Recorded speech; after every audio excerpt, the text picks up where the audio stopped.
लाल के लिए welcome to the church.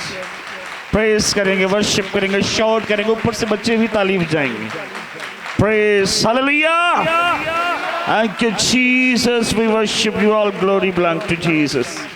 Thank you Jesus. I am तशरीफ रखें। Thank you Lord, hallelujah. खुदा उनके अजीम और मोतबर नाम में आप सबकी सलामती हो। मैं ईमान रखता हूँ सब खुश हैं। आमीन आमीन।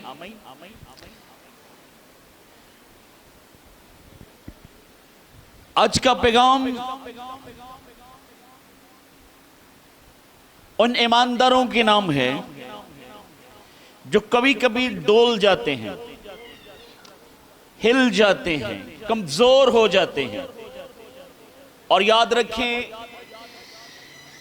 जिंदगी एक तल्ख हकीकत है, बड़े बड़े ईमानदार भी कमजोर हुए। कलाम में लिखा है। इवन अयूब की मिसाल हम बहुत ज़्यादा देते हैं, लेकिन वो भी बारहा जब तकलीफ और चैलेंजेस आए तो वो भी कमजोर हुआ। पिछले दिनों एक नौजवान ने मेरे साथ सवाल किया, मैं क्या आप चर्च क्यों नहीं जाते? कहता पास साहब इधर ही ठीक है, चर्च क्या करेंगे? मैं कहा फिर भी क्यों नहीं जाते चर्च आप? कहता मेरा एक सवाल है। मैं कहा जी बोले, कौन सा सवाल है आपका? कहता है बाइबल मुकद्दस में लिखा है कि बादशाह बहुत ज्यादा लौंडियां रखते थे। सवाल है, थोड़ा सा गेन बेटे कम करो, बेस भी कम करो। बादशाह जो हैं उनकी बीवियों के अलावा भी लौंडियां होती थी। तो ये उसके ज़हन में सवाल है। मैंने कहा ओके। मैं क्या और कोई सवाल? कहता और भी बहुत से सवाल हैं। मैं क्या मेरे पास भी कुछ सवाल हैं, मैं भी आपको बताता हूं। कहता जी पास साहब। मैंने कहा सवाल यह है कि लूत के साथ उसकी बेटियों ने ज़ना किया और उनकी औलादें हुई और वो बड़ी कौमें बनी। बाइबल में दर्ज है, मुआबी, अमोनी, बड़ी कौमें बनी। ये भी सवाल है।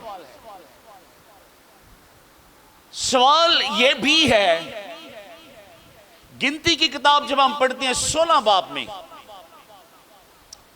तो एक खास ग्रोह था जो मूसा और हारून के खिलाफ हो गया और वो कहने लगे हम सब मुकद्दस से, हम सब पाक हैं, तू वखरे चौधरी बने हैं। इंज लिखा है बाइबल च, तू कैसे हमारा रहनुमा और सारा इख्तियार रखता है? हम सब इक्वल हैं। और कलाम में लिखा है खुदा ने उस ग्रुप को, जमीन फटी और उनके घरों समेत जमीन ने उनको निगल लिया और जमीन बराबर हो गई। सवाल है कि नहीं? खुदा के लोग हैं, खुदा उनको निकाल कर लेकर आया है। ये वो लोग हैं जो मनसलवा खाते रहे, ये वो लोग हैं जो मन खाते रहे, ये वो लोग हैं जिन्होंने खुदा के अजीब कामों को देखा। कम करे बेटे। लेकिन एक वक्त आया कि खुदा ने उनको जमीन के नीचे दफन कर दिया। यह भी सवाल हो सकता है। इसके आगे जब हम चलते हैं तो कुछ लोगों ने शिकायत कर दी कि मूसा और हारून जो हैं ये कुछ अच्छे लोग नहीं, देखे इन्होंने हमारे ही लोगों को दफना दिया है और कुछ नहीं किया और खुदा ने जुल्म किया है। खुदा ने कहा ओके फाइन। बाइबल में लिखा है खुदा ने उनके दरमियान एक वबा भेज दी। गुनाह उनका कितना था? उन्होंने सिर्फ शिकायत की थी कि जो कुछ वाकया हुआ है लोगों के साथ वो ठीक नहीं, उनकी नजर में वो ठीक नहीं है। और कलाम में लिखा है 14,700 लोग उस वबा के साथ, बीमारी के साथ मर गए। That is the question.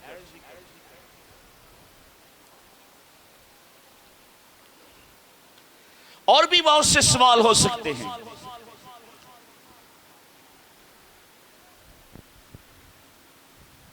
जवाब एक ही है। बहुत से सवाल आपको मिलेंगे। मसलन खुदा ने क्यों ऐसा किया कि यकूब को ब्लेसिंग दे दी? क्या खुदा देख नहीं रहा था? जब इसहाक के साथ जो है वो सारा मामला हो रहा था, उसकी आंखें नहीं थी, पर खुदा उसकी रहनुमाई कर सकता था। क्यों यीशु जो बरकत का वारिस था उसको बरकत क्यों नहीं मिली? और बहुत से सवाल आपके जहन में भी हो सकते हैं। सवाल यह भी हो सकता है कि काना गलील की शादी में यीशु मसीह ने मैं क्यों बनाई? करते होंगे लोग। और कुछ लोग ये भी करते होंगे, खुद बना रहे सानू मना कर रहे। सवाल है कि नहीं? है ना सवाल? जवाब एक ही है। वो जवाब ये है कि हम खुदावंद के ऊपर सवाल नहीं कर सकते। हमारी नजर में शायद कुछ ठीक नहीं है, हमारी नजर में शायद जस्टिस नहीं हुआ, हमारी नजर में शायद इंसाफ नहीं हुआ, हमारी नजर में शायद वो ठीक नहीं है, पर खुदा के ऊपर हम सवाल नहीं कर सकते।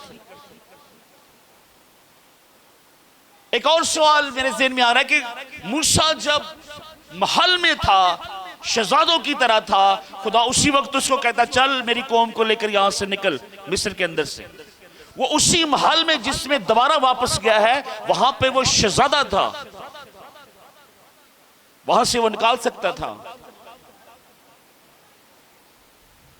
जवाब एक ही है कि खुदा के ऊपर आप और मैं क्वेश्चन नहीं कर सकते कि खुदा ने ऐसा क्यों किया, ऐसा क्यों किया, ऐसा क्यों किया।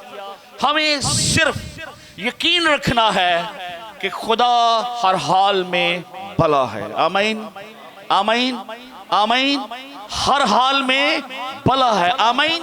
उसकी हिकमत तक इंसान पहुंच नहीं सकता। आमीन। खुदा हमारे मुस्तकबिल से वाकिफ है। आमीन। खुदा जो कुछ करता है वो ठीक करता है। आमीन। हमें मुकम्मल तौर पर खुदा पर भरोसा रखना है। आमीन। और दूसरा जवाब यह है कि खुदा ने जो कुछ किया, जो कुछ भी खुदा ने कलाम मुकद्दस में किया या लोगों ने किया, बहुत सारे वाकयात हैं।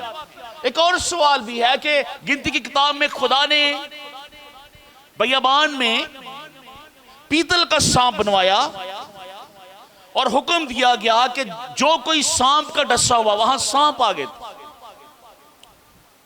यह भी एक आजमाइश थी।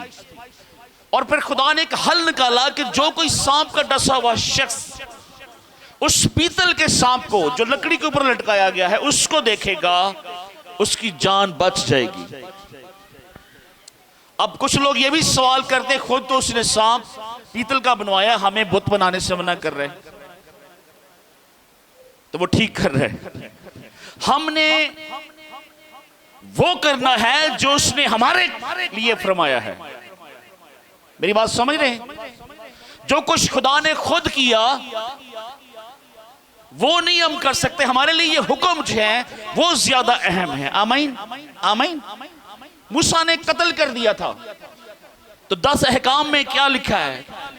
तो किसी का कत्ल, चोरी भी हुई, दाऊद ने ज़िना भी किया, ज़िना के मतलब भी लिखा गया, बुत भी बनाए गए और खुदा ने मना किया। हमारे लिए जो खुदा के हुक्म है वो हमने फॉलो करने हैं।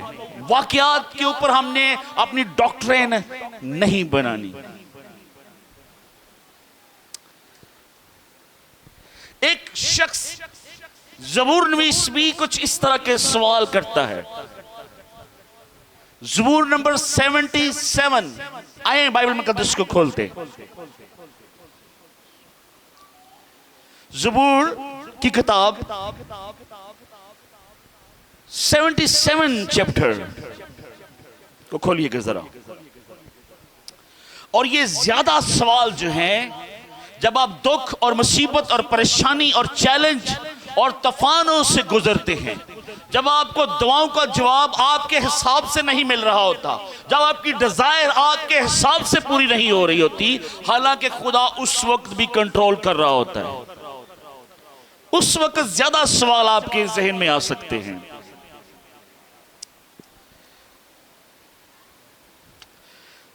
इसकी 20 आयात है और पहली 9 आयात में वो खुदावंद के ऊपर सवाल करता है, बल्कि दूसरी आयत से शुरू होता है। कलाम मुकद्दस में लिखा है, मैं बुलंद आवाज से खुदा के हुजूर फरियाद करूंगा, खुदा ही के हुजूर बुलंद आवाज से, और वो मेरी तरफ कान लगाएगा। अपनी मुसीबत के दिन मैंने खुदावंद को ढूंढा, अपनी मुसीबत के दिन मैंने खुदावंद को, मेरे हाथ रात को फैले रहे और ढीले ना हुए, मेरी जान को तस्कीन ना हुई। मैं खुदा को याद करता हूं और बेचैन हूं। मैंने शुरू में कहा कि यह पैगाम उन ईमानदारों के लिए है जो कभी कभी वीक हो जाते हैं। अब ये जो शख्स है ज़बूर नवीस ईमानदार है और अजीम ईमानदार है। वो कहते हैं मैं खुदावंद के हुजूर फरियाद करूंगा, और दूसरी आयत में लिखा है, अपनी मुसीबत के दिन मैंने खुदावंद को है खुदा तू कहां है।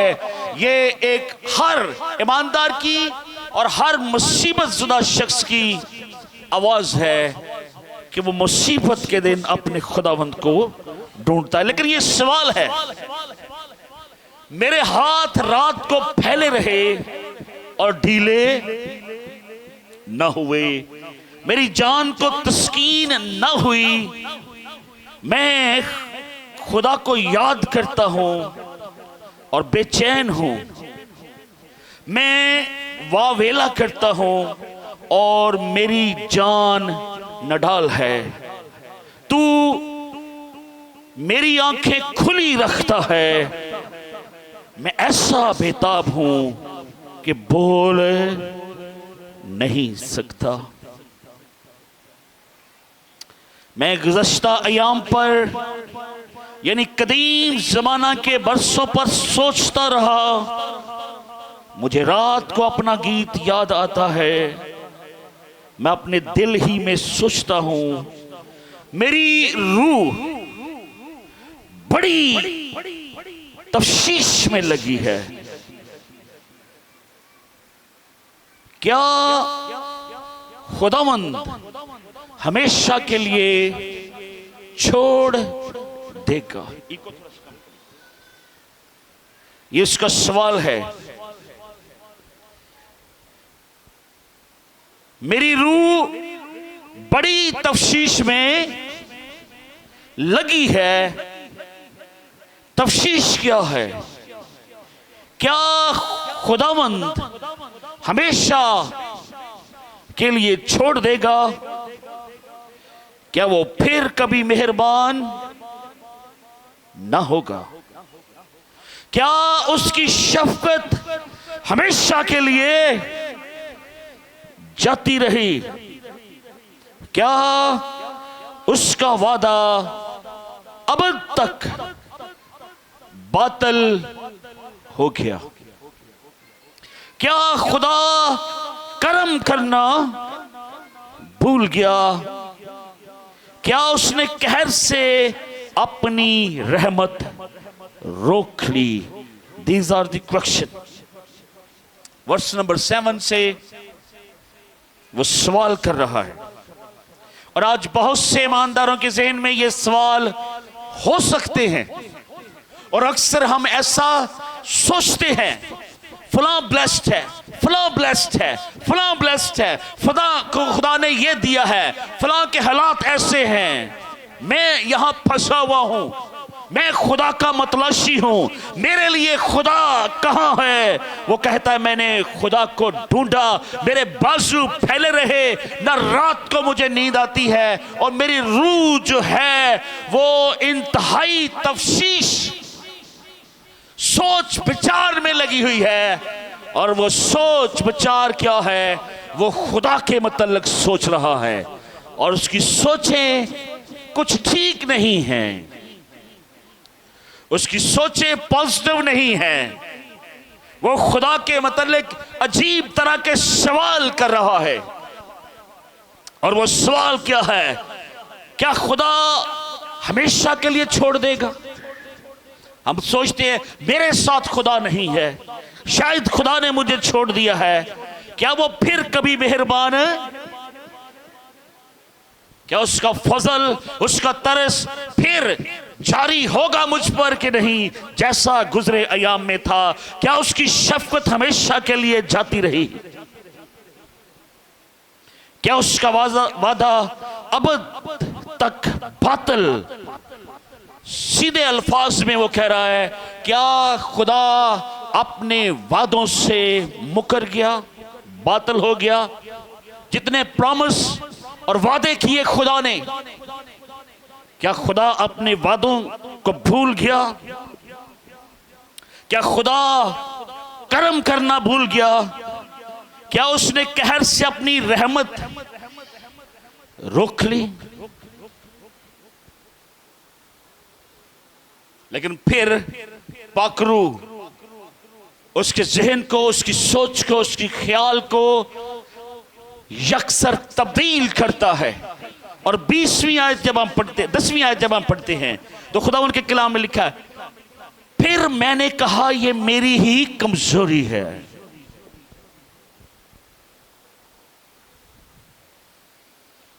आप क्या सोचते?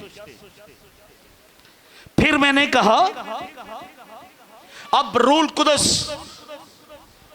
उसके साथ कलाम कर रहा है और उसकी सोच को तब्दील कर रहा है।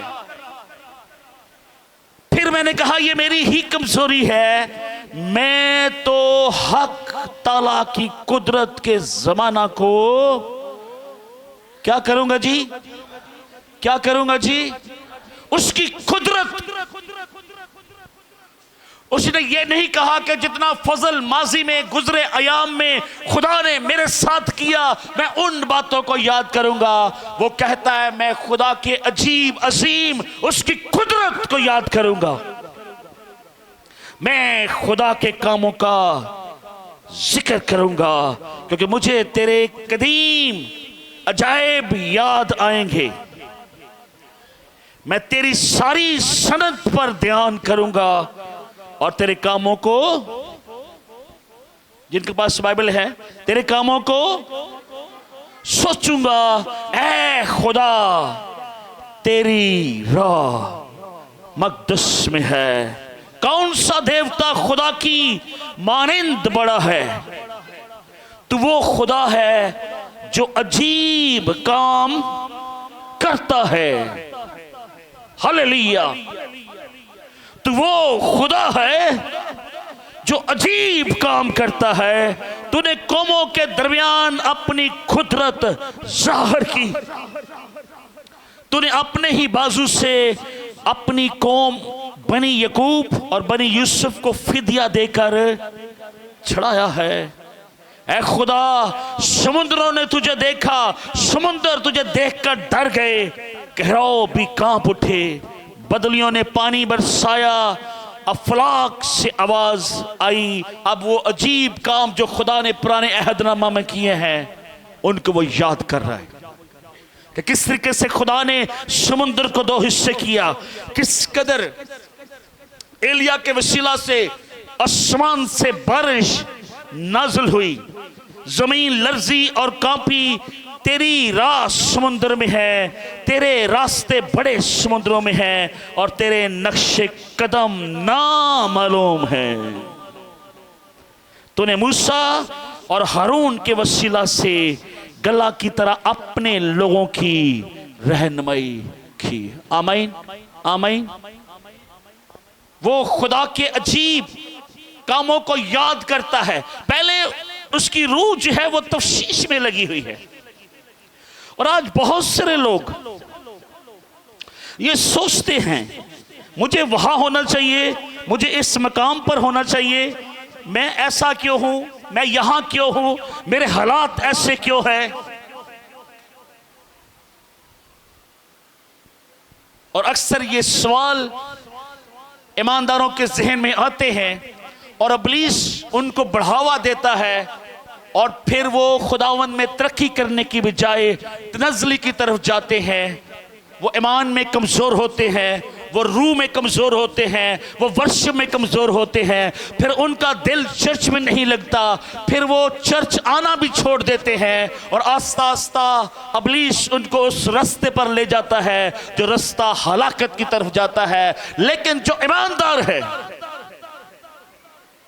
वो खुदा के अजीब कामों के मतलब सोचते हैं।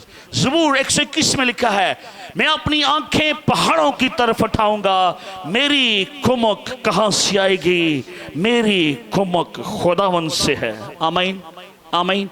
ये ईमानदारों का शेवा है, ये ईमान की फाउंडेशन है, ये ईमान की बुनियाद है। और अक्सर लोग पता क्यों दुआ नहीं करते? दुआ की बुनियाद जो है वो ईमान है। और जब ईमान कमजोर हो जाए, या ईमान जाता रहे, या ईमान डगमगा जाए, तो फिर आपकी प्रेयर लाइफ या तो खत्म हो जाती है, कम हो जाती है, और कम होते होते कभी कभी वो खत्म हो जाती है। और जब आपकी प्रेयर लाइफ खत्म है तो फिर आपकी जिंदगी से वो बरकत, वो ब्लेसिंग, वो स्पिरिचुअलिटी, आपका उठना बैठना तब्दील हो जाता है। और इब्लीस यही चाहता है कि सबसे पहले वो आपको ईमान में वीक करता है, ईमान में कमजोर करता है, ईमान आपका डगमगाता है। आप जब चैलेंजेस को फेस करते हैं, और हम सब फेस करते हैं, और उस मकाम पर जाकर इब्लीस हमें गिराने की कोशिश करता है। और दुआ जो है वो रूह का सबसे बड़ा हथियार है। और कलाम ये सिखाता है, सब हथियार, रूहानी हथियार बांध लो और इब्लीस का मुकाबला। अगर हमारे रूहानी हथियार वीक हैं, अगर हमारे पास कोई हथियार नहीं है, और जब इब्लीस आएगा तो फिर हम उसका मुकाबला नहीं कर पाएंगे। ईमान से ही सारी चीजें जो है वो हम हासिल कर सकते हैं। ईमान की तारीफ जो इब्रानियों में की गई है कि ईमान अनदेखी चीजों का सबूत है, यानी जो चीजें हमें नजर नहीं आ रही वो मौजूद है। और प्रेयर के ऊपर अक्सर हम देखते हैं, जोर हम लगाते हैं, चर्च में भी हम लगाते हैं जोर, और कुछ लोग तो चर्च में भी दुआ नहीं करते। और जब चर्च में दुआ नहीं करेंगे तो वो घर में भी दुआ नहीं करेंगे, वो शाम को भी दुआ नहीं करेंगे, वो सुबह भी दुआ नहीं करेंगे, वो किसी भी चीज को शुरू करने से पहले भी दुआ नहीं करेंगे। और जब आपकी जिंदगी में दुआ जाती रहेगी, दैट्स इट, यू डन। और हम ब्लेसिंग को लेना चाहते हैं, हम बरकत के मतलाशी हैं, हम चाहते हैं खुदा हमें ब्लेस करे, खुदा हमें बरकत दे। लेकिन खुदा का एक वादा है, खुदा के असूल हैं, प्रिंसिपल हैं। और वो प्रिंसिपल क्या है? मत्ती की इंजील जब हम उसका साथ साथ पढ़ते हैं तो खुदा उनके कलाम में लिखा है, मांगो तो तुमको। और ये मशहूर आयत है, ये असूल है। लेकिन अगर ईमान नहीं है खुदा के ऊपर, उसकी रहमत के ऊपर, उसके फजल के ऊपर, तो फिर दुआ नहीं होगी। और जब आपका ईमान है तो फिर प्रेयर की तरफ आएंगे। और जब प्रेयर आपकी जिंदगी में आ जाएगी, दुआ आपकी जिंदगी में आ जाएगी, फिर खुदा आपको आपकी दुआओं का आंसर करना शुरू कर देगा। फिर आप ना सिर्फ अपने लिए बल्कि दूसरों के लिए बाइस बरकत बनना शुरू हो जाएंगे। आपकी जिंदगी, आपकी ब्लेसिंग दूसरों के लिए गवाही बनेगी और दूसरे लोग आपकी गवाहियों को देखकर खुदा को प्रेज करेंगे। आमीन। और खुदा यही चाहता है कि आप यही करें। फाउंडेशन ईमान है, बुनियाद जो है वो ईमान है, और उसके बाद दुआ है। और दुआ का असूल क्या है?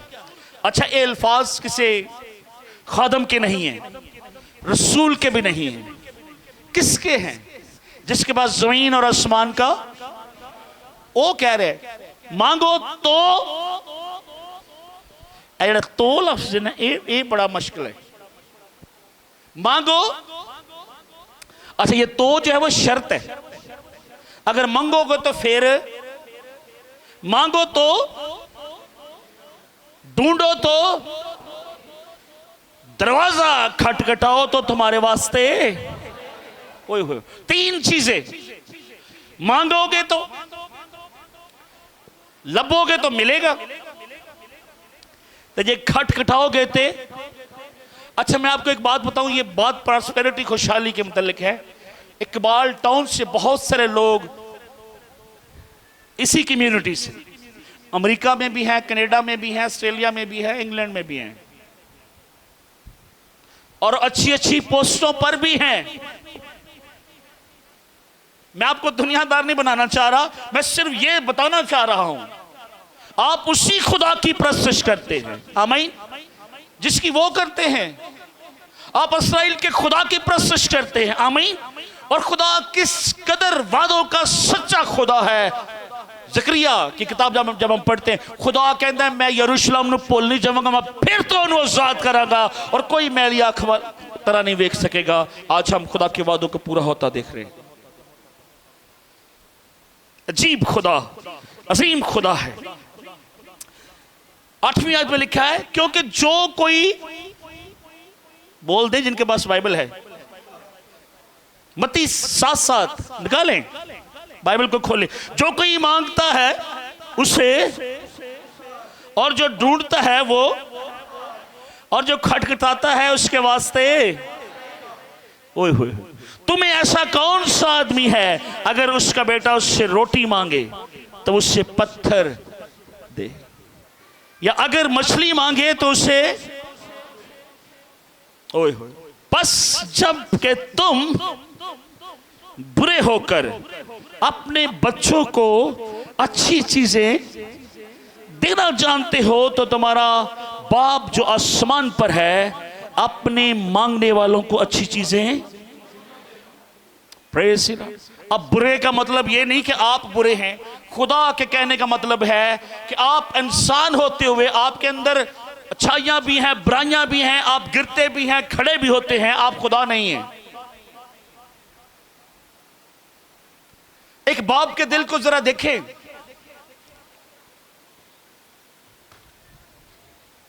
बाप की सबसे बड़ी खुशी यह होती है कि वो जब अपनी बच्चों की जायज ख्वाहिशात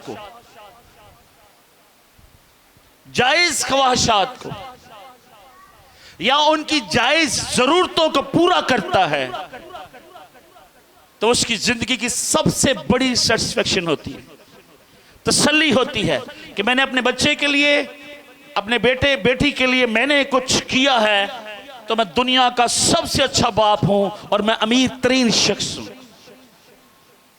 जिस्मानी बाप होते हुए तो खुदा यह कह रहा है कि तुम बाप होकर, जिस्मानी बाप होकर, जमीन पर रहकर अपने बच्चों को अच्छी चीजें देना चाहते हो, तो जो आसमान का खुदा है वो अपने मांगने वालों को अच्छी चीजें, पर शर्त क्या है? 3 चीजें।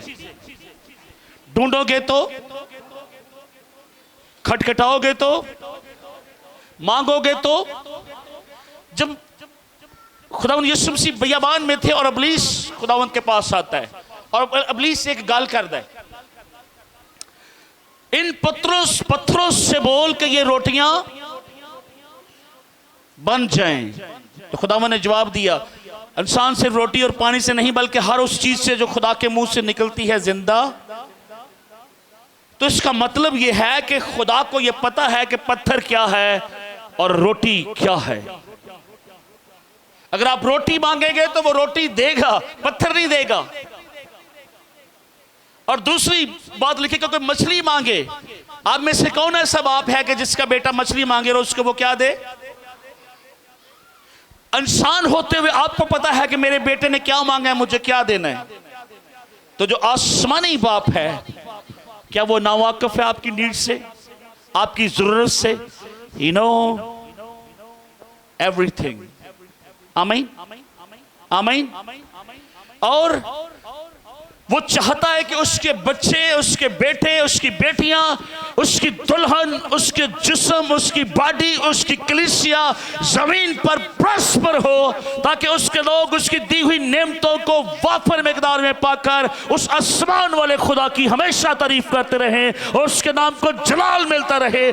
कलीसिया के लिए जरूरी है कि वह मांगे, ढूंढे और खटखटाए, ताकि खुदा के वादे आपकी जिंदगी में, आपके खानदान में पूरे हो, ताकि बाप जलाल पाए। याद रखें, कलाम में लिखा है, हर एक अच्छी नेमत, हर एक अच्छा इनाम, हर एक अच्छी ब्लेसिंग नूरों के बाप की तरफ से है, और जब चाहता है तो वो अता करता है। लेकिन उसने कुछ खास प्रिंसिपल और असूल रखे।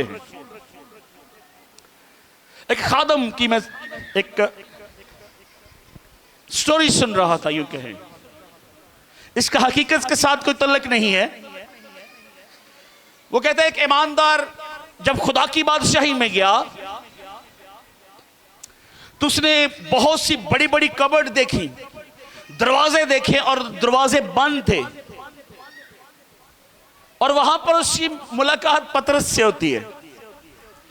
और वो पतरस रसूल से पूछता है, ये दरवाजे बंद क्यों हैं, खुले क्यों नहीं हैं?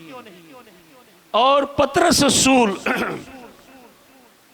उसको बताते हैं कि इन दरवाजों के पीछे वो सारी ब्लेसिंग्स हैं जो खुदा ने अपने प्यार करने वाले और मांगने वालों के लिए रखी हैं। ये बंद है। और बंद क्यों हैं? ना उन्होंने खटखटाया, ना उन्होंने लभ्या, ते ना उन्होंने क्या लिखा है, मांगोगे तो, ढूंढोगे तो, खटखटाओगे तो। पर ईमान है, अगर ईमान है तो आप दुआ कर। अगर कोई शख्स दुआ नहीं करता, आप कह सकते हैं इस शख्स का ईमान खुदावंद पर नहीं है। यस। लेकिन अगर कोई ईमानदार है तो उसको पता है कि खुदा मौजूद है, वो भले ब्लेसिंग के लिए मांगे या उसकी तारीफ के लिए दुआ करे, वो यकीनन और जरूर दुआ करेगा। यस, तकलीफ में कभी कभी नहीं होती दुआ, मैं समझ सकता हूं।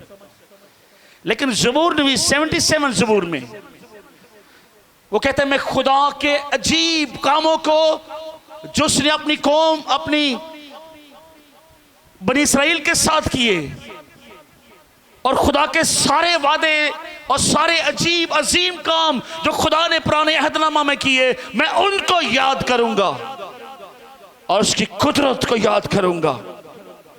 ज़बूर 121 में लिखा है कि मेरी आंखें जिस तरीके से एक लौंडी की आंखें अपनी मालकन की तरफ और एक गुलाम और एक खादम की आंखें अपने आका की तरफ लगी रहती हैं, मेरी आंखें खुदावंद की तरफ लगी रहेंगी और लगी रहेंगी और लगी रहेंगी। और बहुत दफा जब हम दुआ करते हैं तो हमारी दुआ का जो मंशूर होता है वो यहां तक ही होता है, अभी मैंने दुआ की, सुबह मिल जाए। और फिर अगर नहीं होता तो फिर दुआ खत्म। लेकिन कलाम ये सिखाता है हमेशा और मुसलसल दुआ करते रहो। हम अपनी टाइमिंग के हिसाब से सोचते हैं, खुदा की टाइमिंग अपनी है और उसकी टाइमिंग में हिकमत है। आमीन, और उसके वादे हक के साथ हैं। आमीन। खुदा कभी कभी कहता है okay continue continue continue prayer and prayer. और जब आपने दुआ करनी है तो टारगेटेड दुआ करनी है।